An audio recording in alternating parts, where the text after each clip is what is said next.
Continuando então no grupo dos arquétipos que querem estruturar o mundo. Se você perdeu qualquer episódio, é só clicar aqui em cima ou no link da descrição, porque hoje a gente vai falar sobre o Criador.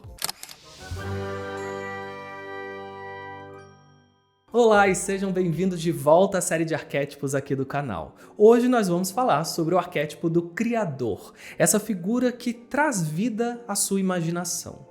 Diferente dos arquétipos que querem pertencer à sociedade, essa figura do Criador está mais preocupada na sua autoexpressão. São os artistas, como pintores, músicos, escritores, são os inovadores, os empresários. Eles têm um desejo inato por criar e também por controlar esteticamente as coisas. É por esse desejo de controle, meio que artisticamente, que faz com que eles estejam dentro desse grupo dos que estruturam o mundo. Afinal de contas, eles criam a arquitetura, as pinturas, as músicas.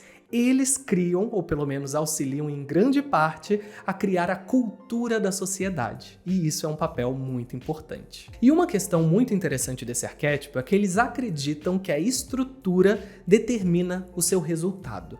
Então, de tempos em tempos, se você conhece um criador, você vai perceber que ele vai estar reestruturando a vida dele. Seja num quesito mais físico, como reorganizando um escritório, um estúdio, um quarto que seja, ou em um quesito mais teórico, mais abstrato, como reorganizar a equipe de trabalho dele, reorganizar o planejamento ou desenvolvimento de um projeto.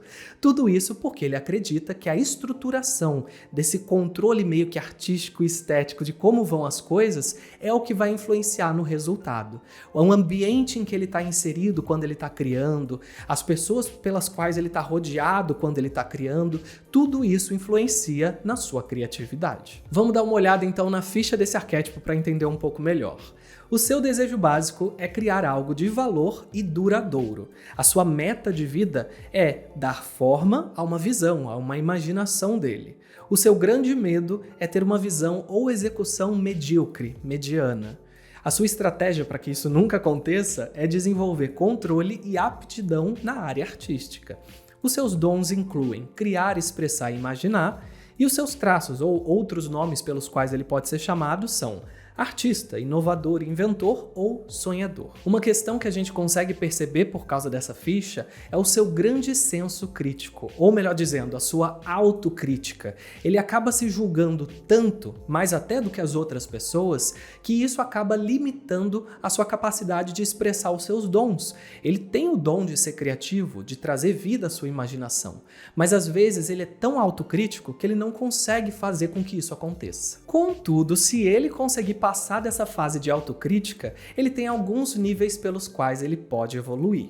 No nível 1, ele é um criativo ou inovador que referencia outras pessoas. Então ele se sente inspirado por alguém e vai, entre aspas, copiar aquele trabalho.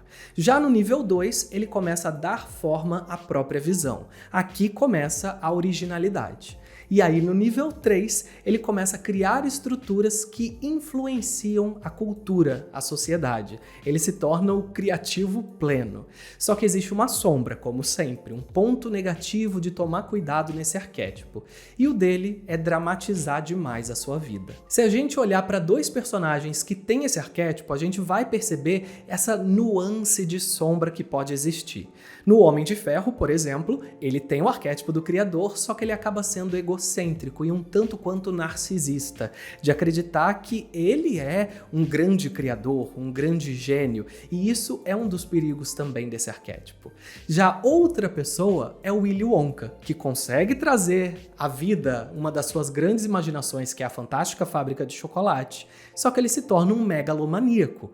E apesar disso ser ficção, os criadores têm um pezinho na megalomania sim, tanto que existe uma figura histórica que fez isso. É o Walt Disney. Ele criou completamente um universo novo, trouxe vida para os seus personagens, criou um parque temático e hoje em dia a gente vê o tamanho que é a Disney. Tudo isso partiu da mente de uma única pessoa, o Walt Disney. Então, os criadores têm um poder muito grande de imaginação, muito grande de criatividade, fica transbordando de ideias. E tudo isso pode deixar eles meio lelé da cuca, vamos pôr dessa forma. Eles acabam, às vezes, não sabendo como controlar isso. Então, é importante ter um balanço entre a realidade e o mundo dos sonhos, porque eles têm que saber controlar essas duas existências deles. Agora, falando de marketing, o arquétipo do criador é a expressão da criatividade. Então, se a sua marca auxilia as pessoas a se expressarem, ela está dentro dele. Seja jardinagem, marcenaria, artesanato, pintura, música, qualquer coisa, já falei maquiagem? Não sei, mas maquiagem, essas pessoas estão se expressando de alguma forma. Então, elas têm o arquétipo do criador. O detalhe aqui está no caso de se você tem uma empresa, uma organização que queira que seus funcionários sejam criadores. Ou seja, você quer adotar o arquétipo do criador para sua cultura organizacional. Tem que ter uma atenção em alguns quesitos. O primeiro deles é entender que criatividade não é uma coisa que vem sob demanda. Então, os criadores, seus funcionários, que você vê que têm criatividade e são inovadores, eles precisam poder estruturar sua própria forma de trabalho, decidir o horário que ele vai fazer as coisas, ou ter um pouco de flexibilidade nisso, e também poder estruturar a forma como ele vai realizar uma demanda, é essencial para que a criatividade dele flua. É por conta dessa limitação que muitas empresas rígidas não conseguem manter os funcionários que são mais inovadores, que são mais criativos, porque esse tipo de pessoa precisa poder estruturar o seu próprio ambiente, como a gente já viu sobre esse arquétipo. E é essa questão que acaba levando grande parte dos criadores a trabalharem por conta própria ou de forma remota, porque lembrando, a estruturação desse arquétipo, para eles, é o que vai determinar a sua qualidade, o seu resultado. Então eles precisam ter um determinado nível de controle sobre a situação. E uma última questão que eu acho muito interessante é entender que quanto menos controle a gente tem na nossa vida, mais a gente busca uma válvula de escape na criatividade. Porque no momento em que você está fazendo um crochê, você está escrevendo um livro, você está pintando um quadro, você tem aquela sensação de controle artístico, de controle estético, você está tomando as decisões. Então grande parte da população, mesmo que não tenha o arquétipo do criador muito evidente nela, eles têm esse desejo de quando eles estão muito estressados e sentindo que a vida está saindo do controle deles, de ir para a área de criatividade. Então as marcas que auxiliem as pessoas a se desestressarem ao mesmo tempo que se expressam artisticamente, também vão entrar dentro desse arquétipo. Para finalizar então, dando uma olhadinha na tabela, o arquétipo do criador é bom para marcas que encorajam a autoexpressão e promovem inovação, pertencem a um campo criativo como marketing, artes, relações públicas e inovação tecnológica, possuem elementos de faça você mesmo e têm clientes criativos ou que anseiam pela válvula de escape da criatividade. Esse foi o arquétipo do criador. Se ficou qualquer dúvida, é só colocar aqui nos comentários. Se você gostou do vídeo, te convido a se inscrever aqui no canal, clicar no gostei e principalmente compartilhar com outras pessoas que gostam desses assuntos de storytelling, de criação,